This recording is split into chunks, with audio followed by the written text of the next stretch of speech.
الحمد لله نحمده ونستعينه ونستغفره ونؤمن به ونتوكل عليه ونعوذ بالله من شرور أنفسنا ومن سيئات أعمالنا من يهده الله فلا مضل له ومن يضلله فلا هادي له وأشهد أن لا إله إلا الله وحده لا شريك له وأشهد أن محمدًا عبده ورسوله أما بعد فأعوذ بالله من الشيطان الرجيم بسم الله الرحمن الرحيم يا أيها الذين آمنوا كتب عليكم الصيام كما كتب على الذين من قبلكم لعلكم تتقون وقال الله تبارك وتعالى في مقام آخر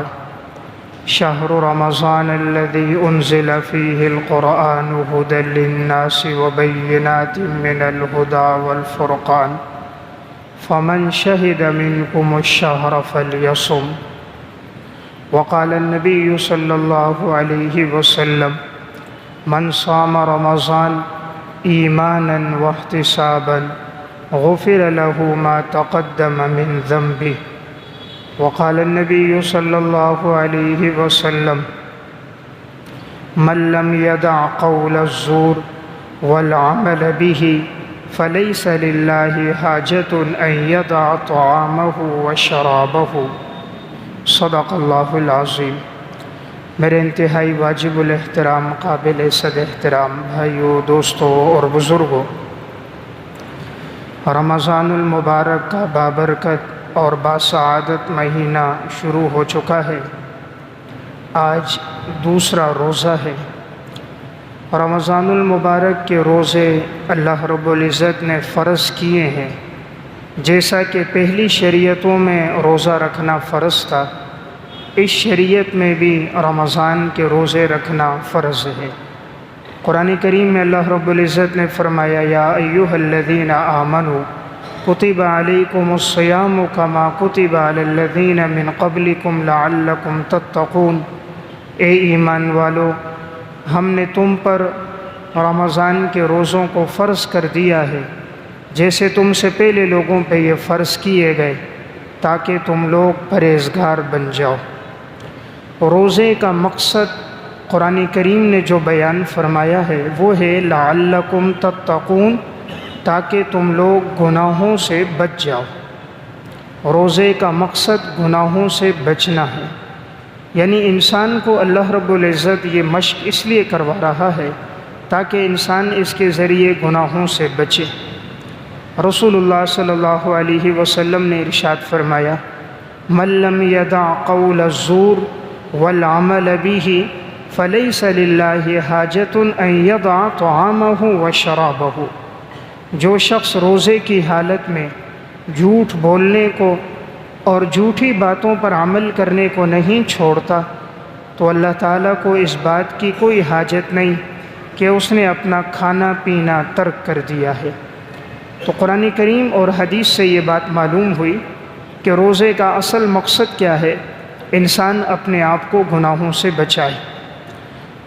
دوسرا روزے کا مقصد کیا ہے کہ انسان جب روزہ رکھتا ہے تو اسے احساس پیدا ہوتا ہے کہ آج میں نے صرف ایک وقت کھانا نہیں کھایا، صبح سحری میں بھی انسان کھاتا ہے، افطاری میں بھی خوب کھا لیتا ہے، صرف دوپہر کے وقت اس نے نہیں کھایا تو دن بھر بھوک اور پیاس رہتی ہے۔ تو گویا اس کے ذریعے انسان کو ایک یاد دہانی کی گئی، ایک وقت نہ کھائے تو یہ کیفیت، اور جن کے گھروں میں مہینہ مہینہ چولہا نہیں جلتا، مختصر کھانے پر وہ لوگ گزارا کر رہے ہیں، ایک وقت کھایا ایک وقت نہ کھایا، جو ملا تھوڑا سا کھا لیا، کبھی فاقہ کر دیا۔ تو جو تنگ دست لوگ ہیں، مستحق لوگ ہیں، غریب لوگ ہیں، ان کی یاد دہانی بھی روزے کے ذریعے انسان کو حاصل ہوتی ہے کہ انسان ان لوگوں کے ساتھ بھی تعاون کرے جن کی زندگی فقر و فاقے میں گزر رہی ہے۔ روزے کا مقصد اپنے آپ کو گناہوں سے بچانا ہے۔ جب انسان کھاتا پیتا نہیں ہے تو وہ گناہ سے بچا رہتا ہے۔ عموماً جو گناہ میں انسان پڑتا ہے وہ کثرت طعام کی وجہ سے، جب زیادہ کھانا پینا ہو تو شہوتیں زیادہ ہوتی ہیں، خواہشات زیادہ ہوتی ہیں، انسان گناہ میں پڑ جاتا ہے۔ اور جب کھایا پیا نہ ہو، بھوک کی حالت ہو، پھر ایک ہی بات ہوتی ہے کسی طرح پانی مل جائے، کسی طرح کچھ کھانے کو مل جائے۔ تو جب روزے کی شدت ہو، تکلیف کی حالت ہو، گرمی زیادہ ہو، پھر انسان کے دل میں گناہ کی خواہش نہیں آتی، دل میں ارادہ صرف یہ ہوتا ہے کہ اس گرمی میں ٹھنڈا پانی مجھے مل جائے۔ تو گویا ایک بات ہمیں یہ معلوم ہوئی کہ انسان جب کثرت طعام سے بچ جاتا ہے تو وہ بہت سے گناہوں سے بھی بچ جاتا ہے۔ حدیث میں رسول اللہ صلی اللہ علیہ وسلم نے فرمایا، یا معشر الشباب من استطاع منکم الباءۃ فلیتزوج فإنہ اغض للبصر واحسن للفرج ومن لم يستطع فعلیہ بالصوم فإنہ لہ وجاء۔ جو تم میں نکاح کرنے کی طاقت رکھے، اے نوجوانوں تم نکاح کرو، اس لیے کہ اس سے تمہاری نگاہیں جھک جائیں گی، تمہاری شرمگاہ محفوظ ہو جائے گی۔ اور جو نکاح کرنے کی طاقت نہیں رکھتا وہ روزے رکھے، اس لیے کہ یہ روزے رکھنا اس کی قوت کو اور اس کی مردانہ طاقت کو کمزور کر دے گا۔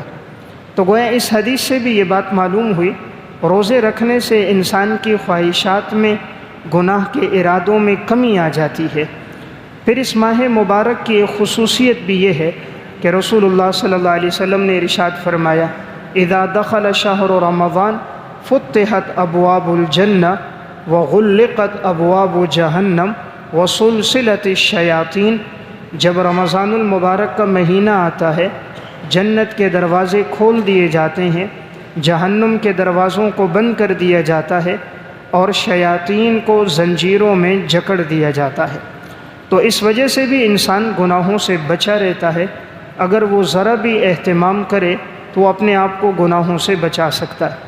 سنن ترمذی کی روایت ہے، رسول اللہ صلی اللہ علیہ وسلم نے ارشاد فرمایا، ایک فرشتہ اعلان کرتا ہے، یا باغی الخیر اقبل و یا باغی الشر اقصر، اے خیر کو طلب کرنے والے تو آگے بڑھ، نیکی کے کاموں کو طلب کر، اور اے گناہ کی طرف جانے والے تو باز آ جا اور اپنے آپ کو گناہوں سے بچا دے۔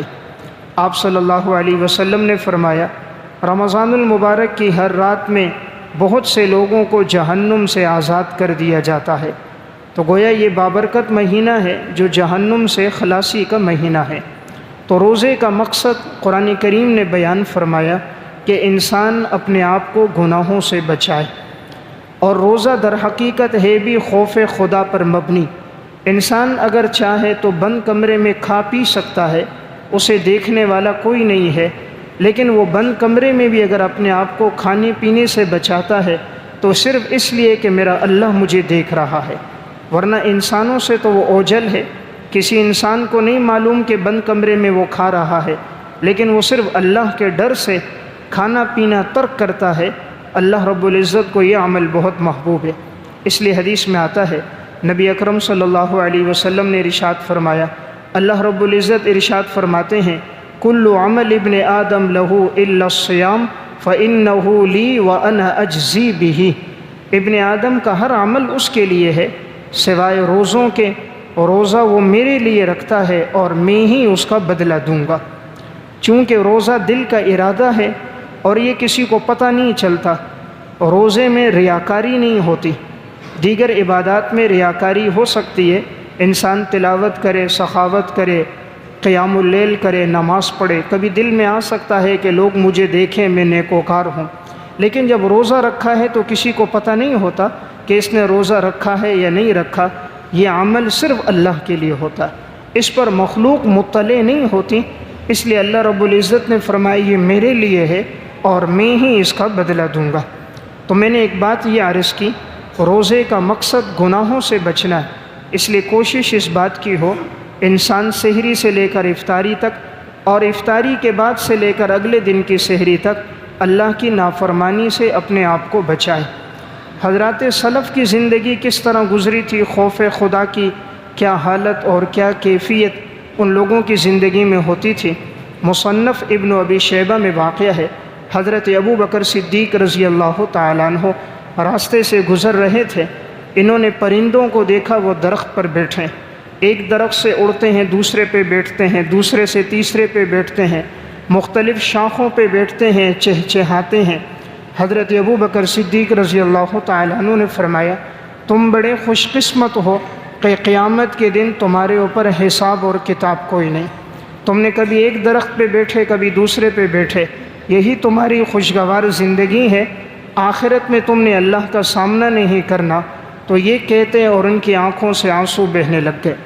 فرمایا کہ یہ زندگی ان لوگوں کی ہے، لیکن ہم نے تو آخرت میں اللہ کے سامنے حساب و کتاب دینا ہے۔ حالانکہ یہ وہ ہیں جنہیں جنت کی بشارت ایک دو دفعہ نہیں، کئی دفعہ لسان نبوت سے مل چکی ہے۔ حضرت عمر رضی اللہ تعالیٰ عنہ، خوف خدا کی کیا کیفیت ہے، حلیۃ الاولیاء میں ان کا واقعہ ہے۔ فرمانے لگے کہ اگر یہ اعلان ہو جائے سارے لوگ جنت میں جائیں گے، ایک شخص جہنم میں جائے گا، تو عمر کو ڈر ہے کہیں جہنم میں جانے والا عمر نہ ہو۔ اور اگر یہ اعلان ہو جائے سارے لوگ جہنم میں جائیں گے، ایک آدمی جنت میں جائے گا، تو انشاءاللہ عمر کو امید ہوگی وہ جنت میں جانے والا عمر ہوگا۔ تو خوف بھی ہے، امید بھی ہے، اور ایمان اسی چیز کا نام ہے کہ انسان خوف اور امید کے درمیان کی زندگی گزارے، نہ اپنے تقوی اور اعمال پر اطرانہ اور تکبر ہو، اور نہ رب کی رحمت سے مایوسی ہو۔ اللہ کی رحمت سے مایوس بھی نہ ہو اور اپنے اعمال پر تکبر بھی نہ ہو۔ جو عمل کرے انسان اللہ کی طرف متوجہ ہو کہ اللہ تعالیٰ میرا یہ عمل اپنی بارگاہ میں قبول کر دے۔ حضرت عمر رضی اللہ تعالیٰ عنہ جب زخمی ہو گئے اور 3 دن کے بعد پھر ان کی شہادت ہوئی ہے، زخمی حالت تھی، جسم سے خون بہہ رہا تھا، ان کے صاحبزادے عبداللہ ابن عمر نے حضرت عمر رضی اللہ تعالیٰ عنہ کا سر اپنی گود میں رکھا۔ حلیۃ الاولیاء میں امام ابو نعیم اصفہانی نے لکھا، حضرت عمر نے فرمایا میرا سر نیچے رکھ دو۔ فرمایا نہیں ابا جان، کوئی حرج کی بات نہیں، مجھے کوئی تکلیف نہیں۔ فرمایا نہیں بیٹا، میرا سر زمین پہ رکھو۔ جب انہوں نے زمین پہ رکھا، حضرت عمر رضی اللہ تعالیٰ عنہ نے اپنے گال دائیں بائیں مٹی میں ملے اور اللہ کے سامنے گڑ گڑانے لگے، رونے لگے، اے اللہ اگر تو نے عمر کو معاف نہیں کیا تو عمر تباہ و برباد ہو جائے گا۔ حالانکہ جنت کی بشارتیں ان لوگوں کو ملی، اور ایک دو دفعہ نہیں، 20 دفعہ جنہیں جنت کی بشارتیں ملیں، اور جن کی منشا کے مطابق اللہ تعالیٰ نے قرآن کریم کی 20 سے زائد آیات اتاری، جن کی تفصیل تاریخ الخلفاء میں ہے، لیکن ان کی زندگی میں خوف خدا اور اللہ سے ڈرنا کس قدر ہے۔ تو روزے کا مقصد یہی ہے لعلکم تتقون، کہ انسان اپنے آپ کو گناہوں سے بچا دے۔ حضرت عثمان رضی اللہ تعالیٰ عنہ، خوف خدا کی کیفیت یہ ہے، امام ترمذی رحمۃ اللہ علیہ نے سنن ترمذی میں روایت نقل کی، حضرت عثمان رضی اللہ تعالیٰ عنہ جب قبرستان میں آتے اور کسی قبر کے پاس کھڑے ہو جاتے تو اتنے روتے کہ ان کی داڑھی مبارک آنسوؤں سے تر ہو جاتی۔ کسی نے کہا ہم نے آپ کو کبھی اتنا روتا ہوا پریشان نہیں دیکھا جتنا ہم آپ کو قبرستان میں غمگین دیکھتے ہیں، آپ کی آنکھوں سے مسلسل آنسو بہتے ہیں۔ حضرت عثمان رضی اللہ تعالیٰ عنہ نے فرمایا کہ میں نے رسول اللہ صلی اللہ علیہ وسلم سے سنا ہے،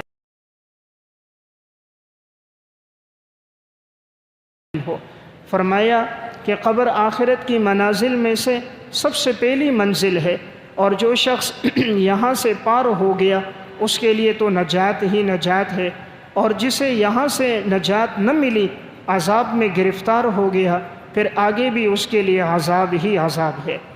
تو حضرت عثمان عشرہ مبشرہ میں سے ہیں، لیکن خوف خدا کی کیا کیفیت ہے کہ قبر پر آتے ہیں تو ان کی آنکھوں سے بے قطار آنسو بہنے لگ جاتے ہیں۔ حضرت علی رضی اللہ تعالیٰ عنہ زندگی بھر خشیت تواضع میں گزار دی۔ حلیۃ الاولیاء میں ان کے حالات میں واقعہ، ایک دن نہایت بوسیدہ سا ایک لباس پہنا ہے جس پر پیوند لگے ہوئے تھے، بہت کم قیمت والا لباس تھا، وہ پہن کر باہر آئے۔ کسی نے کہا امیر المومنین کوئی عمدہ لباس پہن لیں، خوبصورت لباس پہنے، جبہ پہنے۔ فرمایا نہیں، جسم چھپانے کے لیے یہ لباس کافی ہے، ضرورت اس سے پوری ہو جاتی ہے، اس سے زیادہ عمدہ لباس پہننے سے تکبر آتا ہے، یہ رعایا کا مال ہے، اور ہم نے ہر مال میں ہر پائی کا اللہ کے ہاں حساب دینا ہے۔ تو یہ وہ لوگ تھے جن کی زندگی میں تقوی بہت زیادہ تھا۔ علامہ ابن اسیر جزری رحمۃ اللہ علیہ نے الکامل فی التاریخ میں واقعہ لکھا۔ حضرت علی رضی اللہ تعالیٰ عنہ کا دور تھا، اس دور میں اصفہان فتح ہوا، تو وہاں جو گورنر تھے وہ مال غنیمت میں شہد بھی لے کر آئے، گھی بھی لے کر آئے، مٹکوں میں بھر بھر کر یہ گھی اور شہد لایا گیا۔ حضرت علی رضی اللہ تعالیٰ عنہ کے گھر بھی انہوں نے بھیجے۔ حضرت علی رضی اللہ تعالیٰ عنہ کی بیٹی تھی ام کلثوم، تو انہوں نے ضرورت کے لیے تھوڑا سا گھی، تھوڑا سا شہد نکال دیا۔ وہ سمجھی شاید گھر میں آیا ہے استعمال کے لیے، تھوڑا سا شہد بھی لے لیا، تھوڑا سا گھی بھی لے لیا۔ حضرت علی رضی اللہ تعالیٰ عنہ جب آئے، پوچھا کہ جب یہ فتح ہوا تو غنیمت میں کیا ملا؟ کہا جی غنیمت میں تو شہد ملا ہے، غنیمت میں گھی ملا ہے۔ فرمایا وہ کہاں ہے؟ کہا وہ تو آپ کے گھر بھیجا تھا۔ حضرت علی نے فرمایا لے کر آؤ۔ گھر سے وہ مٹکا شہد کا اور وہ مٹکا گھی کا منگوایا، تو تھوڑا سا اس میں سے کم تھا۔ پوچھا کس نے نکالا؟ آپ کی صاحبزادی نے کہا میں تو سمجھی کہیں گھر کے لیے آیا ہے، اس لیے میں نے تھوڑا سا نکال دیا۔ فرمایا کتنی مقدار نکالا؟ اس کی قیمت کتنی ہوگی؟ کہا یہ تو مجھے اندازہ نہیں ہے کہ کتنی قیمت ہوگی۔ حضرت علی رضی اللہ تعالیٰ عنہ نے تاجروں کو بلایا اور ان سے پوچھا یہ مٹکا بھرا ہوا تھا، تھوڑا سا شہد تھوڑا سا گھی نکلا، اب یہ اتنا باقی رہ گیا ہے، تم اندازہ لگاؤ کتنا گھی نکالا گیا ہوگا، کتنا شہد نکلا ہوگا، تاکہ میں اتنی رقم بیت المال میں جمع کر دوں۔ لوگوں نے کہا حضرت کوئی حرج کی بات نہیں، آپ اس وقت مسلمانوں کے امیر المومنین ہو، خلیفہ ہو۔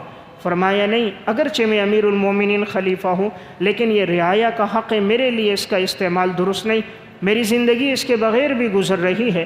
تاجروں نے جب قیمت بتائی، حضرت علی رضی اللہ تعالیٰ عنہ نے اپنے ذاتی مال میں سے اتنی رقم بیت المال میں جمع کروا۔ تو میں واقعہ یہ عرض کر رہا تھا، روزے کا مقصد قرآن یہ بیان کر رہا ہے، یا ایھا الذین آمنوا کتب علیکم الصیام کما کتب علی الذین من قبلکم لعلکم تتقون۔ روزہ اس لیے فرض کیا ہے تاکہ تم گناہوں سے بچو، تمہارے دل میں اللہ کا ڈر پیدا ہو جائے۔ سب سے اہم چیز ہے خوف خدا۔ اگر یہ دل میں آ جائے مجھے میرا اللہ دیکھ رہا ہے، انسان کسی بھی وقت اللہ کی نافرمانی نہیں کرے گا۔ صحیح بخاری میں واقعہ ہے، حضرت عبد الرحمن ابن عوف رضی اللہ تعالیٰ عنہ افطاری کرنے کے لیے بیٹھے، دسترخوان پر اللہ کی رنگا رنگ قسم کی نعمتیں موجود تھیں۔ جب یہ نعمتیں دیکھیں تو عبد الرحمن ابن عوف رضی اللہ تعالیٰ عنہ رونے لگ گئے۔ کسی نے کہا حضرت کیوں رو رہے ہو؟ فرمایا لگتا ہے کہیں اللہ تعالیٰ ہمیں ہماری نیکیوں کا بدلہ دنیا میں نہ دے دے۔ کہا احد کے موقع پر مصعب ابن عمیر رضی اللہ تعالیٰ عنہ شہید ہوئے تھے، اور جب ان کے لیے کفن کی باری آئی تو صرف ایک کپڑا ہمارے پاس موجود تھا، اگر وہ کپڑا ہم سر کی جانب کرتے تو پاؤں کھل جاتے، اگر پاؤں کی جانب کرتے تو سر کھل جاتا۔ اس وقت ہمارے پاس اتنا کپڑا نہیں تھا کہ ہم انہیں پورے کپڑے میں کفن دے سکیں، تو سر کی جانب کپڑا کیا گیا، پاؤں پر ازخر گھاس ڈال دی گئی۔ تو عبد الرحمن ابن عوف رونے لگے کہ ان کی زندگی تو یوں گزری، آج اللہ نے مجھے اتنی نعمتیں دسترخوان پہ دے دیں، کہیں ایسا نہ ہو ہمارے نیک اعمال کا بدلہ ہمیں دنیا میں نہ مل جائے۔ آخرت کی ایسی فکر ہوئی کہ ان پر رقت طاری ہو گئی، رونے لگ گئے اور افطاری وہیں چھوڑ دی۔ تو واقعہ سنانے کا مقصد قرآن کریم یہ بیان کر رہا ہے، انسان کی زندگی میں اللہ کا ڈر آ جائے کہ میں نے اپنے رب کا سامنا کرنا ہے۔ امام غزالی رحمۃ اللہ علیہ کی کتاب ہے احیاء علوم الدین، اس میں انہوں نے ربیع ابن خثیم رحمہ اللہ کے حالات میں لکھا، انہوں نے اپنے گھر کے اندر ایک قبر نما گھڑا کھودا ہوا تھا، تو کبھی کبھی جب دل میں سختی آتی، گناہ کا ارادہ دل میں آ جاتا، نیک اعمال کی طرف نفس متوجہ نہ ہوتا، یہ اس گھڑے میں جا کر لیٹ جاتے، تھوڑی دیر لیٹتے اور پھر نفس کو خطاب کرتے، اے نفس تو نے اسی طرح کے ایک گھڑے میں جانا ہے، تو نے اکیلے جانا ہے، تیرے ساتھ کوئی موجود نہیں ہوگا، تیرا بستر نرم و نازک گدے نہیں ہوں گے، یہ مٹی ہوگی اور اس میں کروٹ بدلنے کی تیرے لیے جگہ بھی نہیں ہوگی، یہ ہر طرف سے بند ہوگا، تیرے عزیز و اقارب تجھے دفنا کر واپس چلے جائیں گے، تیرے ساتھ آگے کے مراحل میں تیرے اعمال کے علاوہ کچھ نہیں۔ نفس کو خطاب کرتے، پھر گھڑے سے باہر نکلتے، آنکھوں سے آنسو بہنے لگ جاتے، اعمال کی طرف متوجہ ہو جاتے۔ تو سلف کی زندگی میں ہمیں یہ بات نظر آتی ہے، ہر وقت خوف خدا کی کیفیت ہوتی تھی۔ اس لیے شریعت نے ہر عبادت کا مقصد یہی بیان فرمایا کہ انسان کے دل میں یہ ڈر پیدا ہو جائے کہ میرا اللہ مجھے دیکھ رہا ہے۔ جب یہ کیفیت ہوتی ہے انسان گناہ سے بچ جاتا ہے۔ قرآن کہتا ہے وَأَمَّا مَنْ خَافَ مَقَامَ رَبِّهِ وَنَهَى النَّفْسَ عَنِ الْهَوَىٰ فَإِنَّ الْجَنَّةَ هِيَ الْمَأْوَىٰ، جو شخص اپنے رب کے سامنے کھڑے ہونے سے ڈرا، اپنے آپ کو خواہشات سے بچایا، یقیناً اس کا ٹھکانہ جنت ہوگا۔ علامہ ابن جوزی رحمۃ اللہ علیہ نے ضم الہوا میں اور علامہ یافعی رحمۃ اللہ علیہ نے روض الریاحین فی حکایات صالحین میں ایک واقعہ لکھا۔ ایک خاتون تھی جس کو اللہ نے بہت حسن و جمال دیا تھا، پورے علاقے میں اس کے حسن و جمال کا چرچا تھا۔ ایک عابد تھا، اس کے دل میں بھی گناہ کا خیال آ گیا۔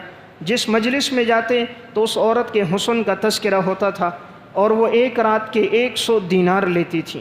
اس عابد نے بھی پیسے جمع کرنا شروع کر دیے، چند ماہ جمع کرتا رہا، 100 دینار جمع ہو گئے۔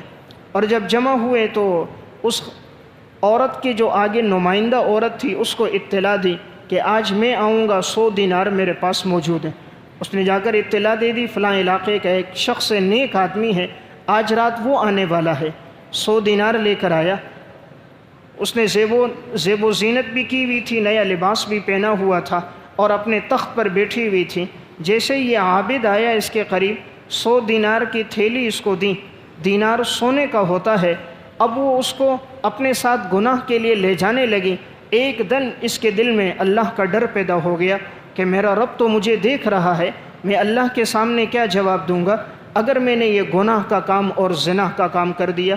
خوف خدا کی ایسی کیفیت اور رقت طاری ہوئی، آنکھوں سے آنسو بہنے لگ گئے۔ وہیں دینار چھوڑے باہر کی طرف نکلا۔ عورت نے آواز دی تم تو خود آئے تھے، پیسے بھی تم نے جمع کیے، کہاں جا رہے ہو؟ کہا میرا رب دیکھ رہا ہے، میں کبھی اللہ کے سامنے گناہ کا کام نہیں کر سکتا۔ نکلنے لگا، اس نے کہا پیسے لے جاؤ، کہا پیسے بھی تم رکھو، کسی ضرورت مند کو دے دینا۔ وہاں سے جیسے نکلے اللہ نے اس عورت کے دل میں اس کی بڑی محبت ڈال دی۔ نیکی کبھی ضائع نہیں ہوتی، آخرت میں تو اللہ بدلہ دیتا ہی ہے، نیک عمل کا بدلہ اللہ دنیا میں بھی دیتا ہے۔ اللہ نے بدلہ یہ دیا، وہی ملکہ، وہی حسین اور جمیل عورت جس کی طرف لوگ ایک ایک رات کے 100 دینار دیتے تھے، اس نے خود اس کی طرف دوڑتی ہوئی گئی۔ آپ نے اللہ کی نافرمانی نہیں کی، میں بھی آج کے بعد نہیں کروں گی، اور میں آپ کے ہاتھ پر بیعت کرتی ہوں، مجھ سے نکاح کر لو۔ اس نے اس کی طرف پلٹ کر نہیں دیکھا، دوڑتا ہوا اپنے علاقے کی طرف چلا گیا۔ اس نے بڑی چادر لی، تلاش کرتے کرتے اس کے علاقے میں پہنچی، پوچھا وہ آدمی کہاں ہے؟ لوگوں نے گھر بتایا۔ جب یہ اس کے گھر پہنچی، دستک دی، دروازہ اس کی ہمشیرہ نے کھولا، یہ اندر آئی تو پھر اس نے کہا تو نے رقم دی اور چھوڑ کے چلا گیا، تو میں چاہتی ہوں میں تجھ سے نکاح کر دوں۔ میں نے تجھ جیسا پرہیزگار متقی آدمی نہیں دیکھا، پیسے بھی موجود ہیں، بند کمرہ بھی ہے، دیکھنے والا بھی کوئی نہیں، لیکن تیرے دل میں اللہ کا ڈر ہے۔ میں چاہتی ہوں تجھ سے میرا نکاح ہو، میں بھی آئندہ گناہوں سے بچوں۔ اس نے اس کی طرف نظر دوڑائی، کہا میرا اللہ مجھے دیکھ رہا ہے، میں گناہ کے ارادے سے تیری طرف گیا ہوں، معلوم نہیں میں اللہ کا سامنا کیسے کروں گا۔ میں نے 100 دینار تیرے لیے جمع کیے، غلط کام کے ارادے سے تیرے گھر تک پہنچا، رب العالمین کا سامنا کیسے ہوگا؟ یہ بات کہی، چیخ ماری، وہیں اس کا انتقال ہو گیا۔ خاتون نے کہا اس کے دل میں تو اللہ کا بڑا ڈر ہے، کہا اس کے اگر کوئی گھر میں موجود ہو، کوئی بھائی ہو، کوئی بیٹا ہو، میں اس کے ساتھ نکاح کروں گی۔ پتہ کیا گیا تو بیٹا تو اس کا نہیں تھا، بھائی موجود تھا، وہ بھی بڑا عابد تھا۔ اس نے بڑی خواہش کی کہ میں چاہتی ہوں میرا آپ سے نکاح ہو جائے، آپ اس کے بھائی ہو، اس کی زندگی میں بہت تقویٰ تھا، شاید یہ میری نجات کا ذریعہ بن جائے۔ اس کے بھائی سے نکاح اس کا ہوا۔ اس نے اگلی زندگی تقویٰ میں، خوف خدا میں گزاری۔ ساری رات اٹھ کے یہ عورت روتی رہتی۔ پھر اللہ نے اسے اولاد دی، 7 بیٹے عطا فرمائے۔ علامہ یافعی روض الریاحین میں لکھتے ہیں 7 کے 7 قرآن کے حفاظ بنے، نیکوکار اور متقی بنے۔ اللہ تعالیٰ تو ہر چیز پر قادر ہے، اللہ مردے سے زندہ، زندے سے مردہ پیدا کر دیتا ہے، فاجر سے متقی، متقی سے فاجر پیدا کر دیتا ہے۔ اصل چیز تو اللہ کی طرف رجوع ہے۔ اس عورت نے رجوع کیا، اللہ کے سامنے آنسو بہائے۔ رب العالمین ندامت کے آنسوؤں کو بہت پسند کرتا ہے، جب ایک قطرہ بھی بہہ جائے ماضی کے سارے گناہ معاف کر دیتا ہے۔ تو میں واقعہ سنانے کا مقصد، روزے کا مقصد جو اللہ نے بیان کیا ہے وہ ہے لعلکم تتقون، انسان اپنے آپ کو گناہوں سے بچا دے۔ حضرات سلف کی زندگی میں یہی بات تھی۔ علامہ ابن جوزی رحمۃ اللہ علیہ نے ضم الہوا میں ایک واقعہ لکھا۔ ایک خاتون کے ساتھ ایک شخص معاذ اللہ زبردستی اپنی خواہش پوری کرنے لگا۔ خاتون کے قریب انگارے جل رہے تھے اور قریب میں دیا جل رہا تھا۔ جب یہ اپنی خواہش پوری کر رہا تھا کہ اگر تم نے میری بات پوری نہ کی میں تمہیں قتل کر دوں گا۔ کوئی اور موجود نہیں، یہ چند شخص یہاں سامنے تھے۔ جب یہ حاجت پوری کرنے لگا، قریب میں انگارے تھے، اس نے اپنا ہاتھ انگاروں میں ڈال دیا اور اس عورت کی انگلیاں جل گئی۔ اس نے کہا تو نے یہ کیا کیا؟ کہا تو نے میرے ساتھ اپنی خواہش پوری کی، اگرچہ تو نے زبردستی کی لیکن میرے جسم نے لذت کو محسوس کیا، تو میں اپنے نفس کو کہہ رہی ہوں تو یہ لذت محسوس کر رہا ہے، آگے تو نے جہنم کا سامنا بھی کرنا ہے۔ اور یہ انگارے اس کی ایک نظیر ہے، یہ دنیا کی آگ اس کی ایک نظیر اور مثال ہے۔ اگر تو یہ برداشت کر سکتا ہے، جہنم کی آگ تو 70 گنا زیادہ ہوگی۔ اس نے جو ہاتھ رکھا عورت نے، اس کی انگلیاں ساری جل گئی۔ اس شخص نے دیکھا، فوراً پیچھے ہٹا، کہا قصور میرا ہے تیرا نہیں، تو نے اپنے ہاتھ کو کیوں جلا دیا؟ کہا آج کے بعد میں بھی اللہ کی نافرمانی نہیں کروں گا۔ پھر ساری زندگی اس کی بھی عبادت اور ریاضت میں گزری۔ تو میں ایک بات عرض کر رہا تھا، قرآن روزے کا مقصد جو بیان کر رہا ہے وہ ہے یا ایھا الذین آمنوا کتب علیکم الصیام کما کتب علی الذین من قبلکم لعلکم تتقون، تم گناہوں سے بچ جاؤ۔ اگر انسان روزہ رکھ کر بھی گناہ سے نہیں بچتا، روزے کا مقصد حاصل نہیں ہے۔ بھوکا پیاسا رہنا کمال نہیں ہے، وہ تو جانور کے منہ پہ بھی کپڑا باندھ دو، وہ بھی سارا دن کھائے گا پیے گا نہیں۔ اصل چیز تو یہ ہے کھانا پینا ترک کر کے معمورات میں زندگی گزارنا، منہیات سے اپنے آپ کو بچانا، جیسے کہ سلف نے زندگی گزاری، یہ ہے تقوی۔ علامہ ابن جوزی رحمۃ اللہ علیہ نے صفت الصفوہ میں ایک واقعہ لکھا۔ امام ابن سماک رحمۃ اللہ علیہ بڑے اللہ والے بزرگ گزرے ہیں۔ فرماتے ہیں ایک دفعہ میں کوفہ شہر میں آیا، میں نے کہا لوگوں سے مجھے بتاؤ یہاں کوئی عبادت گزار ہو، میں اس کی صحبت میں تھوڑی دیر بیٹھ جاؤں۔ کسی نے کہا فلاں عبادت گزار ہے، کہاں میں گیا، تھوڑی دیر بیٹھا، لیکن میں نے دیکھا کہ وہ اپنے ذکر اور اذکار تلاوت میں تھا، اس نے میری طرف کوئی توجہ نہیں کی۔ میں کوئی دنیا کی بات کرتا، وہ آگے سے کہتا اللہ نے جو زبان دی ہے دنیاوی اغراض کے لیے نہیں دی، جسم دیا ہے دنیا کے کاموں کے لیے نہیں، یہ اللہ کی عبادت اور ریاضت کے لیے۔ کوئی شریعت کی بات پوچھنی ہے تو پوچھو، غیر ضروری لایانی گفتگو سے مجھے پرہیز کرو اور مجھے بھی محفوظ رکھو۔ کہتے میں اٹھ کر وہاں سے نکلا، میں نے کہا کسی اور کو دیکھتا ہوں، پوچھا کوئی اور بزرگ ہو میری ملاقات کروا۔ کسی نے کہا ابن العجوز اس علاقے کا بڑا نیک صالح انسان ہے، اس سے ملو۔ کہتے میں اس کے گھر پہنچا، دستک دی تو اس کی بوڑھی اماں اندر تھی۔ اس نے کہا تم میرے بیٹے سے ضرور ملو، لیکن میرے بیٹے کے سامنے اللہ کا تذکرہ، جنت جہنم کا تذکرہ نہ کرنا، ورنہ اس پر بڑی خشیت طاری ہو جاتی ہے، اس پر خوف خدا طاری ہو جاتا ہے۔ کہا جب میں اندر گیا، اس کا بیٹا عبادت کر رہا تھا، تو اس نے میری طرف دیکھا اور ایک جملہ کہا رب کا سامنا تم نے کرنا ہے اور ایک ایک بات کا حساب دینا ہے، کیا اس کے لیے تیاری کی ہے؟ اللہ رب العزت کا تم نے سامنا کرنا ہے اور اپنی زندگی کے ایک ایک عمل کا حساب دینا ہے، کیا اس کے لیے کوئی تیاری کی ہے؟ ابن سماک کہتے ہیں میں نے سر ہلایا، اس کے لیے تو کوئی تیاری نہیں کی۔ تو کہا زندگی پھر کیوں گھومنے پھرنے میں لگا رہے ہو؟ رب کے سامنے کی تیاری کیوں نہیں کرتے ہو؟ جب رب کے سامنے کھڑے ہوں گے، جنت کا منظر بھی ہوگا، جہنم بھی ہوگی، نفسی نفسی کا عالم ہوگا، سارے انبیاء علیہ الصلاۃ والسلام محشر کے میدان میں جمع ہوں گے، خالق کائنات کے سامنے ہر ایک نے اپنی زندگی کے ہر عمل کا حساب دینا ہے۔ جب اس نے اپنی یہ گفتگو شروع کی، خوف خدا پر جب وہ آیا، زور سے ایک چیخ ماری، نیچے گرا۔ ابن سماک کہتے میں نے ہلایا، پتہ چلا ابن عجوز کا انتقال ہو گیا۔ کہا اس کی بوڑھی اماں آئی، کہا میں نے نہیں کہا تھا میرے بیٹے کے سامنے کبھی تم آخرت کا تذکرہ نہ کرنا، اس کے دل میں اللہ کا بڑا ڈر ہے۔ اس کی ساری رات خوف خدا اور خشیت میں گزر جاتی ہے۔ جب دیکھا تو بچے کا انتقال ہو گیا۔ ابن سماک کہتے ہیں پھر اس کی نماز جنازہ ہوئی اور ہم نے بھی اس کی نماز جنازہ میں شرکت کی۔ فرمایا میں نے اپنی زندگی میں اللہ سے ایسا ڈرنے والا کبھی نہیں دیکھا۔ قرآن کریم ہر صفحے میں آپ قرآن پڑھو گے ایک لفظ آئے گا متقی، تقوی، اپنے آپ کو گناہوں سے بچانا۔ ہر صفحے میں ہر جگہ آپ کے سامنے قرآن کا مرکزی مضمون جو ہوگا وہ ہوگا گناہوں سے بچنا۔ قرآن کریم اس پہ زور بہت زیادہ دیتا ہے کہ انسان اپنے آپ کو گناہوں سے بچا دے، اور یہ کیفیت جب پیدا ہو جائے میرا اللہ مجھے دیکھ رہا ہے، انسان کبھی بھی اپنے اللہ کی نافرمانی نہیں کر سکتا۔ 5 سال کا بچہ بیٹھا ہو، انسان کوئی غلط کام نہیں کرتا، یہ میرا بیٹا یہ بیٹی مجھے دیکھ رہے ہیں، رب کائنات خالق کائنات اسے دیکھ رہا ہو، اور وہ انسان اپنی زندگی گناہ میں لگا دے، اس سے بڑھ کر نادانی اور ناسمجھی کیا ہو سکتی ہے؟ تو میں ایک بات عرض کر رہا تھا، سلف کی زندگی میں خوف خدا بہت تھا۔ وہ رمضان کا مہینہ کیسے گزارتے تھے، مرد تو مرد، عورتوں کا مہینہ کیسے گزرتا تھا۔ علامہ یافعی رحمۃ اللہ علیہ نے روض الریاحین فی حکایات الصالحین میں ایک واقعہ لکھا۔ ربیع بن سلیمان رحمۃ اللہ علیہ بڑے اللہ والے گزرے، فرماتے ہیں رمضان المبارک کا مہینہ آیا، میرے دل میں تھا میں کوئی خادمہ خرید لوں۔ اس دور میں باندیوں کی خرید و فروخت ہوتی تھی تاکہ وہ میرے لیے سحری بنائے، افطاری کا انتظام کرے، گھر کی صفائی ستھرائی کر سکے۔ ان کی گھر والی کا انتقال ہو گیا تھا۔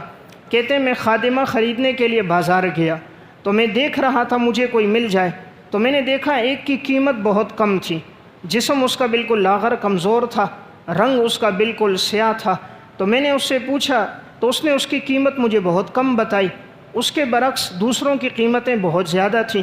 میں نے کہا اس میں کوئی عیب ہے کہ تم نے قیمت کم بتائی؟ کہا بس ہر وقت اس کی زبان پر ذکر ہوتا ہے، خوف خدا کی کیفیت ہوتی ہے اور اس کیفیت نے اس کو کمزور کر دیا ہے، نہ اس کے دن کا پتہ ہے نہ رات کا پتہ، اس کا دن روزے میں گزرتا ہے، رات قیام میں گزرتی ہے۔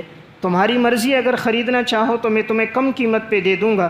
بیچنے والا اس کو بے حیثیت سمجھ رہا تھا کہ اس کی کوئی قیمت نہیں ہے، 50 درہم میں چاہو تو لے لو۔ انہوں نے کہا میں نے اس کو لے لیا۔ جب میں لے کر گھر آیا، رمضان کا مہینہ شروع ہو گیا تھا، تو اس نے مجھ سے کہا آپ کو کسی چیز کی ضرورت ہے، حاجت ہے، مجھے بتاؤ، میں آپ کے لیے تیار کروں، کوئی کھانا تیار کروں؟ میں نے کہا نہیں، کھانے کی حاجت نہیں۔ کہا سحری تیار کروں؟ میں نے کہا نہیں، سحری کا وقت ابھی کافی ہے، ابھی رات کا وقت ہے، تم آرام کرو۔ کہا تمہیں میری ضرورت تو نہیں؟ کہا نہیں، آپ کی ضرورت نہیں ہے۔ کہا ٹھیک ہے، میں جاتی ہوں۔ کہا میں نے دیکھا وہ اگلے کمرے میں گئی، وضو کیا، 2 رکعت نماز کے لیے اس نے نیت باندھی، قرآن کریم کی تلاوت شروع کر دی۔ پہلی رکعت میں سورہ بقرہ پوری تلاوت کی، دوسری رکعت میں سورہ آل عمران تلاوت کی، 2 رکعتیں ختم ہوئیں، پھر یہ اٹھی، پھر 2 رکعت کی نیت باندھی۔ یہ شخص کہہ رہا ہے میں پیچھے سے چھپ کے دیکھ رہا ہوں، قرآن کریم پڑھتی تھی بڑے وجد کے ساتھ، قرآن کی حافظہ تھی، اس کی تلاوت کی آواز آ رہی تھی، کام میں سن رہا تھا۔ اس نے پھر 2 رکعت کی نیت باندھی اور آل عمران کے بعد سورہ نساء پڑھی، نساء کے بعد مائدہ پڑھی، پھر سورہ انعام پڑھی، پھر سورہ اعراف پڑھی، 1 رکعت پھر پوری ہو گئی۔ پھر چوتھی رکعت کے لیے اب یہ کھڑی ہوئی تو اعراف سے آگے اس نے پڑھنا شروع کیا، انفال پڑھی اور اس کے بعد سورہ برات اس نے تلاوت کی، پڑھتے پڑھتے سورہ ابراہیم تک پہنچ گئی۔ یہ 13واں سپارہ ہے۔ جب تیسرے پاؤں کے پاس ہی آئی اور یہ آیت پڑھنے لگی وَيُسْقَى مِن مَاءٍ صَدِيدٍ يَتَجَرَّعُهُ وَلَا يَكَادُ يُسِيغُهُ وَيَأْتِيهِ الْمَوْتُ مِن كُلِّ مَكَانٍ وَمَا هُوَ بِمَيِّتٍ کہ قیامت کا وہ دن ہوگا جب انسان کو اور جہنمیوں کو پانی پلایا جائے گا، جو کھولتا ہوا گرم پانی ہوگا، وہ گھونٹ گھونٹ کر پئیں گے، وہ پانی حلق سے نیچے نہیں اترے گا، یہ پانی انسان کی آنتوں کو کاٹ دے گا، ہر طرف سے موت کے اسباب ہوں گے، لیکن انسان پر موت نہیں آئے گی کہ وہ اللہ کے عذاب سے بچ جائے۔ پھر اس نے دوبارہ پڑھا وَيُسْقَى مِن مَاءٍ صَدِيدٍ تمہیں پلایا جائے گا جہنمیوں کے جسم سے نکلنے والی پیپ کو، يَتَجَرَّعُهُ تم گھونٹ گھونٹ کر پیو گے۔ دوبارہ یہ آیت پڑھی اور ایک چیخ ماری، سامنے کی طرف سجدے میں نیچے گر گئی۔ یہ شخص کہتا ہے میں دوڑتا ہوا آیا، جب ہلایا تو پتہ چلا اس کا انتقال ہو گیا۔ ایک رات میں 13 سپارے قرآن کریم کی تلاوت کر کے، 13 سپارے ایک رات میں قیام اللیل میں زبانی تلاوت کر کے، تلاوت کرتے کرتے سجدے میں جا کر اس کی روح پرواز کر گئی۔ رمضان تو ان لوگوں نے گزارا تھا۔ دنیا میں تو حیثیت کوئی نہیں، 50 درہم میں فروخت کر رہے ہیں، لیکن اللہ کے ہاں ان کی بڑی حیثیت ہے۔ اس لیے اللہ کے ہاں تو حیثیت تقوی کی ہے، ان اکرمکم عند اللہ اتقاکم۔ اللہ کے ہاں تو وہ قیمتی ہے جس کی زندگی میں تقوی ہے۔ ہم نے تو اسے قیمتی سمجھا جس کی سرکاری نوکری ہے، ہم نے تو اسے قیمتی سمجھا جو 1,00,000 2 لاکھ روپے کما رہا ہے، جس کے پاس بڑی گاڑی، بڑا بنگلہ، زیادہ پیسے، 2 لاکھ کا موبائل، ہم نے کہا یہ بڑا معزز آدمی ہے۔ اللہ کسے معزز کہہ رہا ہے؟ زمین اور آسمان کا خالق کسے معزز کہتا ہے؟ سونے اور چاندی کا پیدا کرنے والا کسے معزز کہتا ہے؟ فرمایا ان اکرمکم عند اللہ اتقاکم۔ وہ معزز ہوگا جو اپنے آپ کو گناہوں سے بچاتا ہوگا۔ تو میں ایک بات عرض کر رہا تھا، سلف کی زندگی میں آپ جس کے حالات پڑھو گے، آپ کو ایک بات نمایاں نظر آئے گی، ان لوگوں نے زندگی بڑے تقوی میں گزاری۔ خطیب بغدادی رحمۃ اللہ علیہ نے تاریخ بغداد میں امام ابن سیرین رحمۃ اللہ علیہ کے حالات میں واقعہ لکھا۔ امام ابن سیرین نے ایک خاتون سے کچھ رقم قرضہ لی، ایک دوسرے شخص سے رقم لی کاروبار کے لیے، زیتون کا تیل خریدا، اور خریدنے کے بعد ان کا ارادہ تھا میں اس کو آگے بیچوں گا۔ 40,000 درہم میں انہوں نے زیتون کا تیل خریدا۔ جب یہ لے کر اپنے گھر آئے، اپنے گھر میں رکھا، اتفاق سے تیسرے دن کہیں تیل کے اندر کہیں سے چوہا آیا اور تیل میں گر گیا، اور گرنے کے بعد چوہا اسی تیل میں مر گیا۔ اب انہوں نے چوہے کو باہر نکالا، انہوں نے کہا یہ جتنا تیل ہے اس کو ضائع کر دو۔ ان کے ساتھ جو کام کرنے والے تھے تجارت میں، ان سب نے کہا حضرت یہ جہاں تیل گرا ہے اس تھوڑی سی جگہ کو ضائع کر دیتے ہیں، یہ پورا یہ سارا تیل ضائع کرنا، یہ تو 40,000 دراہم کا تیل ہے، آپ مقروض ہو جاؤ گے، اتنا سارا ضائع کر دو گے۔ فرمایا کہ چونکہ یہ چوہا تیل میں گرا ہے اور اس کی موت تیل میں ہوئی، اس کے اثرات تیل کے اندر آئے ہیں، اگر میں اس کو ضائع نہ کروں اور میں یہ تیل بیچ دوں، کہیں اللہ کے ہاں نافرمانی میں نہ آئے اور یہ کمائی کہیں حرام میں نہ ہو جائے، کہیں یہ لقمہ مشتبہ نہ ہو جائے کہ ایک حرام چیز گری ہے اور میں نے بتایا نہیں ہے۔ 40,000 درہم کا تیل انہوں نے ضائع کر دیا۔ آج کا کوئی تاجر ہوتا تو وہ تو شاید ایک ڈرم بھی نہ نکالتا، وہ کہتا اسی چوہے کو باہر نکال دو، اس کو بھی نچوڑ دو، اس کے ساتھ جو لگا ہے وہ بھی آ جائے اور آگے فروخت کر دیا جائے۔ یہ 1400 سال بعد کا مسلمان ہے، وہ 1400 سال پہلے والا ایماندار تھا۔ اس لیے اللہ ان لوگوں کی زندگیوں میں برکت بھی ڈالتا تھا، انہیں وہاں سے مال دے دیتا جہاں ان کے وہم اور گمان میں بھی نہیں ہوتا تھا۔ قرآن کا تو وعدہ ہے وَمَن يَتَّقِ اللَّهَ يَجْعَل لَّهُ مَخْرَجًا وَيَرْزُقْهُ مِنْ حَيْثُ لَا يَحْتَسِبُ۔ تم اپنی زندگی میں تقوی لے کر آؤ، ہم تمہیں وہاں سے رزق دیں گے جہاں تمہارا وہم اور گمان بھی نہیں ہوگا۔ تو میں ایک بات عرض کر رہا تھا، روزے کا مقصد شریعت نے جو بیان کیا ہے وہ ہے اپنے آپ کو گناہوں سے بچانا۔ سلف میں ایسے لوگ گزرے، مرد تو مرد، عورتوں میں بھی، گناہ سے ایسے بچے، زندگی بھر ان کی زبان پر اللہ کی نافرمانی کا کوئی جملہ نہیں آیا، انہوں نے زندگی بھر قرآن کے علاوہ بات ہی کوئی نہیں کی۔ 40 سال میں خاتون کا واقعہ عرض کر رہا ہوں جس میں 2 پیغام دینا میرا مقصد ہے۔ ایک تو ہم اپنی زندگی میں تلاوت لے کر آئیں، چونکہ رمضان کا مہینہ نزول قرآن کا مہینہ ہے۔ شہر رمضان الذی انزل فیہ القرآن ھدی للناس وبینات من الھدی والفرقان۔ ہم نے رمضان کے مہینے میں قرآن کو نازل کیا ہے۔ اس واقعے میں ایک سبق کہ اس خاتون نے 40 سال قرآن کے علاوہ کوئی بات نہیں کی، اور اس میں دوسرا سبق، اس نے قرآن کے علاوہ کوئی جملہ نہیں کہا کہ میری زبان سے کوئی ایک لفظ ایسا نہ نکل جائے جو میرے اللہ کی نافرمانی کا ذریعہ بن جائے۔ اس واقعے کو المستطرف فی کل فن مستظرف میں اور علامہ نواب صدیق حسن خان نے ابجد العلوم میں لکھا۔ حضرت عبداللہ بن مبارک رحمۃ اللہ علیہ فرماتے ہیں میں حج کے ارادے سے گیا، فرمایا جب میں حج کر کے واپس آ رہا تھا ایک جنگل سے میرا گزر ہوا، میں نے دیکھا کہ ایک خاتون ایک جنگل میں اکیلی بیٹھی ہے اور بڑی چادر اپنے اوپر ڈالی ہوئی ہے۔ کہتے ہیں میں سمجھ گیا کہ یہ خاتون کہیں راستہ بھول گئی ہے، اس لیے اکیلے یہ یہاں بیٹھی ہے۔ عبداللہ بن مبارک نے اسے سلام کیا، السلام علیکم ورحمۃ اللہ۔ خاتون نے وعلیکم السلام نہیں کہا، قرآن کریم کی آیت پڑھی سلام قولا من رب الرحیم۔ عبداللہ بن مبارک رحمۃ اللہ علیہ کہتے ہیں میں نے سوال کیا اماں جی آپ یہاں جنگل میں اکیلی کیا کر رہی ہو، دور دور تک کوئی انسان نہیں ہے۔ خاتون نے قرآن کی آیت پڑھی وَمَن يُضْلِلِ اللَّهُ فَلَا هَادِيَ لَهُ، جو راستے سے بھٹک جائے اس کی کوئی رہنمائی نہیں کر سکتا۔ اشارہ کیا میں راستہ بھول گئی ہوں اس لیے میں جنگل میں بیٹھی ہوں۔ عبداللہ بن مبارک کہتے میں نے کہا اماں جی کتنے دن ہو گئے آپ جنگل میں بیٹھی ہو؟ خاتون نے قرآن کی آیت پڑھی ثلاث لیال سویہ، 3 دن مکمل ہو چکے ہیں میں اس جنگل میں ہوں۔ عبداللہ بن مبارک رحمۃ اللہ علیہ کہتے میں نے کہا اماں جی آپ آئی کہاں سے ہو اور آپ نے ابھی جانا کہاں ہے؟ خاتون نے قرآن کی آیت پڑھی سبحان الذی اسریٰ بعبدہ لیلا من المسجد الحرام الی المسجد الاقصی، میں مسجد حرام بیت اللہ سے حج کر کے آئی ہوں، میں نے مسجد اقصی فلسطین جانا ہے، یعنی میری رہائش فلسطین میں ہے، میں نے واپس وہاں جانا ہے۔